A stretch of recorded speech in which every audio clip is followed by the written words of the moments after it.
इस वीडियो में मैं प्रधानमंत्री फसल बीमा योजना के बारे में डिटेल में बताऊंगा। आप सभी जानते हैं कि किसानों की आत्महत्या और कुछ नहीं बल्कि हमारी भारतीय कृषि प्रणाली के खराब मैनेजमेंट का परिणाम है। इस समस्या को हल करने के लिए 2016 में एक बीमा योजना लागू हुई, जिसका नाम प्रधानमंत्री फसल बीमा योजना रखा गया। इस योजना के द्वारा सिलेक्टेड फसलों को प्राकृतिक आपदाओं, कीट और रोगजनकों के कारण फसल की विफलता की स्थिति में बीमा कवरेज और फाइनेंशियल सहायता प्रदान की जाती है।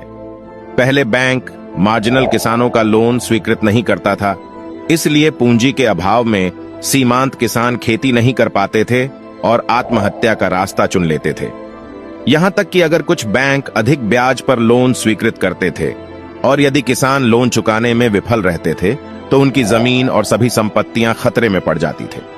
तो अब इस PMFBY के कारण किसानों को बहुत कम प्रीमियम देना होगा। प्रीमियम रेट किसी भी खरीफ फसल के लिए 2%, किसी भी राबी फसल के लिए 1.5% और किसी भी वार्षिक वाणिज्यिक और बागवानी फसल के लिए 5% है। अब हम बात करेंगे कि इस योजना में नामांकन कैसे करें। बटाईदार और किराएदार किसान PMFBY के लिए एलिजिबल हैं, लेकिन वह क्षेत्र PMFBY के तहत होना चाहिए। सबसे पहले मोबाइल में फसल बीमा ऐप इंस्टॉल करें और जरूरी जानकारी भरें। इसके बाद किसान पंजीकरण के 72 घंटे बाद फसल खराब होने की सूचना दे सकते हैं।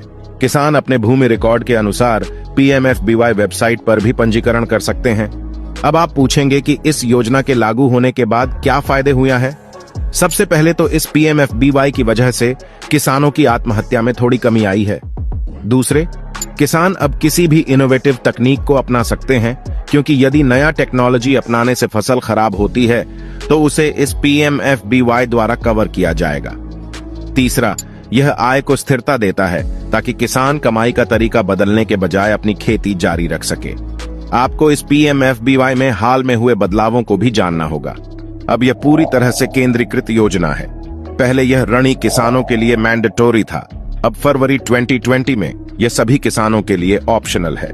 फरवरी 2020 में केंद्र सरकार ने अपनी सब्सिडी को नॉन इरिगेटेड क्षेत्रों में 30% और इरिगेटेड क्षेत्रों में 25% तक सीमित करने का निर्णय लिया।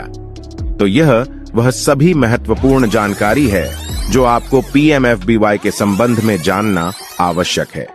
कमेंट करें कि अगली कौन सी योजना को कवर किया जाना चाहिए और कृपया इस चैनल को फॉलो करें और अपने दोस्तों के साथ शेयर करें।